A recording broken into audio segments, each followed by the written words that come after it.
ரசிக்க ருசிக்க அப்படின்னாலே ஈஸி அண்ட் சிம்பிள் ரெசிபி தான். இன்றைக்கும் அந்த மாதிரியான ரெசிபி தான் நம்ம பார்க்க போகிறோம். டிஃபன் ரெசிபி, பிரேக்ஃபாஸ்ட்டு எதுக்கு வேணாலும் நீங்கள் பண்ணிக்கலாம். அதுக்கு முன்னாடி வந்து இந்த ரசிக்க ருசிக்கல கலந்துக்கணும்னு நிறைய பேர் கேட்குறீங்க. நீங்கள் பண்ண வேண்டியதெல்லாம் வந்து என்ன ரெசிபி பண்ண போகிறீங்க அப்படிங்கிறத டீட்டெயில்டாக மறக்காமல் உங்கள் ஃபோன் நம்பரோட ஜெயா டிவிக்கு எழுதி அனுப்புங்க. அப்படி இல்லைன்னா கீழே வர வாட்ஸ்அப் நம்பருக்கும் நீங்கள் வந்து வாட்ஸ்அப் பண்ணலாம். இன்றைக்கி நம்ம என்ன பார்க்க போகிறோம்னா ரவா கிச்சடி எப்படி பண்ணுறதுன்னு தான் நம்ம பார்க்க போகிறோம். நிறைய பேர் பண்ணியிருப்பீங்க. நான் வந்து கொஞ்சம் மசாலாலாம் சேர்த்து பண்ண போகிறேன். ஸோ எப்படி பண்ண போகிறோம் அப்படிங்கிறத பார்க்கலாம். அதுக்கு முன்னாடி அதுக்கு தேவையான பொருள் என்னென்னலாங்கிறத பார்த்துட்டு வந்துடலாம் வாங்க. ரவா கிச்சடி செய்ய தேவையான பொருட்கள்: ரவை 1 கப், நறுக்கிய வெங்காயம் 1, நறுக்கிய கேரட் 2 டேபிள் ஸ்பூன், நறுக்கிய பீன்ஸ் 2 டேபிள் ஸ்பூன், நறுக்கிய உருளைக்கிழங்கு 1, நறுக்கிய தக்காளி 1, முந்திரி பருப்பு தேவையான அளவு, கொத்தமல்லி சிறிதளவு, பச்சை மிளகாய் 3, இஞ்சி 1/2 இன்ச், பூண்டு 3 நம்பர், கிராம்பு 2 நம்பர், சோம்பு 1 டீஸ்பூன், மஞ்சள் பொடி 1/2 டீஸ்பூன், உளுத்தம்பருப்பு 1/2 டீஸ்பூன், கடலைப்பருப்பு 1/2 டீஸ்பூன், நெய் 2 டீஸ்பூன், பட்டை 1/2 இன்ச், கருவேப்பிலை சிறிதளவு, எண்ணெய் தேவையான அளவு, உப்பு தேவையான அளவு. ரவா கிச்சடிக்கு தேவையான பொருள் என்னென்னு பார்த்தாச்சு. ஸோ இப்போ எப்படி பண்ணுறதுன்னு தான் நம்ம பார்க்க போகிறோம்.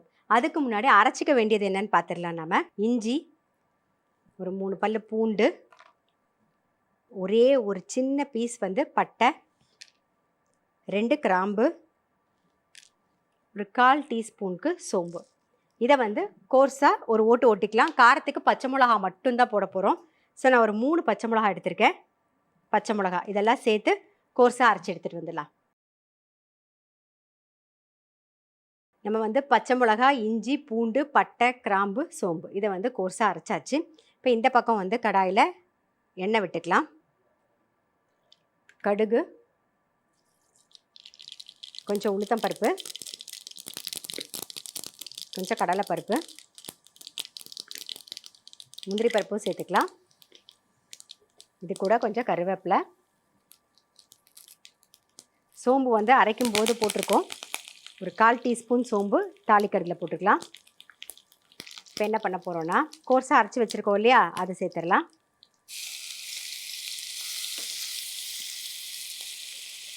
ஒரு பிரிஞ்சி இலையும் சேர்த்துக்கலாம். கட் பண்ணி வச்சுருக்கிற வெங்காயம், வெங்காயம் லைட்டாக கண்ணாடி மாதிரி வதங்கட்டும். இதெல்லாம் சட்டுன்னு முடிஞ்சிடும், ரொம்ப சீக்கிரம் பண்ணிடலாம். காய் கட் பண்ணி வச்சுக்கிட்டிங்கன்னா போதும். பட்டாணி இருந்தால் பட்டாணியும் சேர்த்துக்கலாம். இப்போ இதில் வந்து தக்காளி சேர்த்துக்கலாம்.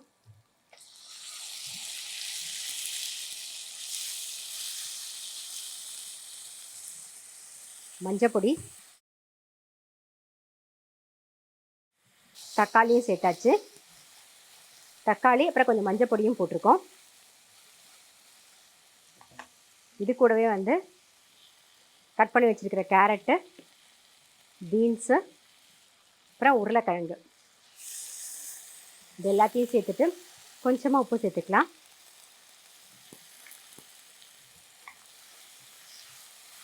காய்கறியில் உப்பு சேர்த்து நல்லா மிக்ஸ் பண்ணியாச்சு. ஒரு 2 நிமிஷம் மூடி வச்சிடலாம். இப்போ இந்த பக்கம் வந்து பேனில் நெய் விட்டுப்போம். இப்போ ரவையை இந்த பக்கம் வறுத்துக்கலாம். நம்ம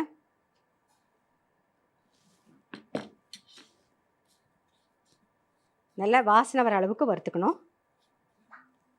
நம்ம சாதாரணமாக ரவை உப்புமாவுக்கு வந்து 1 கப்புக்கு 2 கப்பு தண்ணி விடுவோம் இல்லையா, இதுக்கு வந்து ஒரு 2.5 கப்பு வரைக்கும் நம்ம தண்ணி விட்டுக்கலாம். ஸோ அந்த பக்கம் காய் வந்து ஓரளவுக்கு வதங்கியிருக்கும். நம்ம தண்ணி சேர்த்து கொதிக்க விட்டுடலாம். இந்த பக்கம் ரவை அப்படியே வறுபட்டு இருக்கட்டும். எந்த கப்பில் எடுத்துட்டோமோ அதே கப்லேயே அளந்துக்கலாம். இப்போ இந்த பக்கம் பார்த்துடலாம். பாருங்க, அந்த காய் வந்து எண்ணெயில் கொஞ்சம் வதங்கியிருக்கு. இப்போது 2.5 கப்பு தண்ணி சேர்த்துக்கலாம்.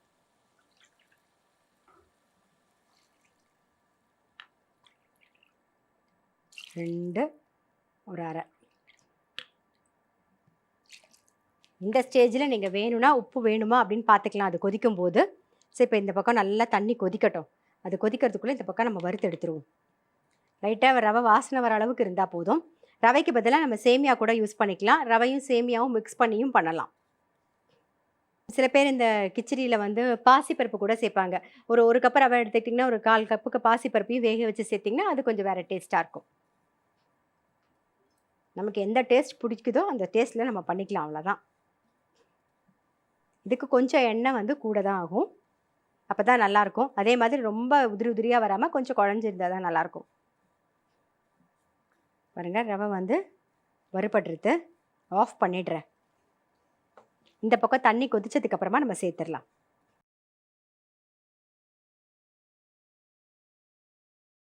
ரவை நல்லா வறுபட்டுருது. இந்த பக்கம் தண்ணி நல்லா கொதிச்சிருது.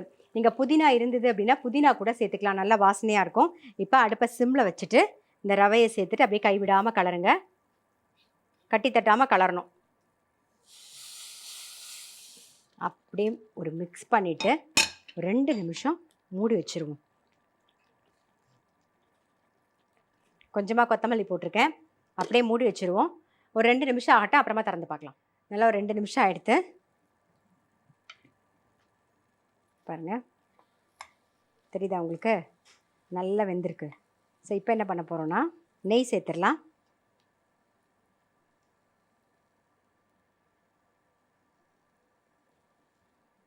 நெய், கொத்தமல்லி. அவ்வளோதான், நம்மளுடைய ரவா கிச்சடி ரெடி. ரொம்ப நல்ல வாசனையாக நல்லா டேஸ்ட்டாக இருக்கும்.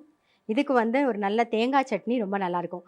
தேங்காய் சட்னி அரைக்கும் போது வந்து நல்லா தேங்காய் நிறையாவும் ஒரு 4-5 முந்திரி பருப்பு, பச்சை மிளகா போட்டு அரைச்சிங்கன்னா ரொம்ப டேஸ்ட்டாக இருக்கும் தொட்டு சாப்பிடும்போது. இப்போ இதை சர்வ் பண்ணிவிடுவோம். ஆஃப் பண்ணிட்டேன்.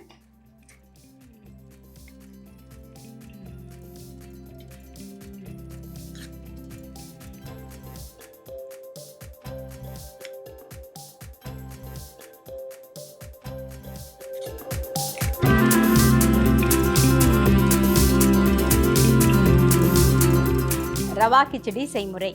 ஃபஸ்ட்டு வந்து ஒரு பேனில் எண்ணெய் விட்டு நல்லா காஞ்சதுக்கப்புறமா கடுகு, உளுத்தம்பருப்பு, கொஞ்சம் கடலைப்பருப்பு சேர்த்துக்கோங்க. அதுக்கப்புறம் முந்திரி பருப்பு, அரைச்சி வச்சுருக்கோம் இல்லையா, இஞ்சி, பூண்டு, பச்சை மிளகா, பட்டை, கிராம்பு, சோம்பு, அந்த பேஸ்ட்டையும் சேர்த்துட்டு நல்லா அந்த பச்சை வாசனை போக வதங்கினதுக்கப்புறமா கட் பண்ணி வச்சுருக்கிற வெங்காயத்தையும் சேர்த்துக்கோங்க. வெங்காயம் நல்லா லைட்டாக கண்ணாடி மாதிரி வதங்கணும். அதுக்கப்புறம் தக்காளி, கொஞ்சம் மஞ்சள் பொடியும் சேர்த்துட்டு அதை நல்லா மிக்ஸ் பண்ணிவிடுங்க. அது கூடவே வந்து எல்லா காய்கறியும் போட்டு தேவையான உப்பையும் போட்டுட்டு ஒரு மிக்ஸ் பண்ணிவிட்டு மூடி வச்சுருங்க. அது அந்த பக்கம் வதங்கிட்டு இருக்கட்டும். அதுக்குள்ளே இந்த பக்கம் வந்து ஒரு பேன் நெய் விட்டு நல்லா ரவையை வந்து வாசனை வர அளவுக்கு வறுத்து ரெடி பண்ணி வச்சுக்கோங்க. இந்த பக்கம் காய்கறி நல்லா வதங்கியிருக்கும் இல்லையா, அதுல வந்து ஒரு 2.5 கப்பு தண்ணி விட்டு நல்லா கொதிக்க விடுங்க. நல்லா கொதிச்சதுக்கு அப்புறமா வந்து ரவையை போட்டு கைவிடாம கிளறிட்டு ஒரு 2 நிமிஷம் மூடி வச்சிருங்க. மூடி வச்சு இறக்கும் போது நல்ல ஒரு நெய்யும் கொத்தமல்லியும் சேர்த்து மிக்ஸ் பண்ணி இறக்கிட்டீங்கன்னா நம்மளுடைய ரவா கிச்சடி ரெடி.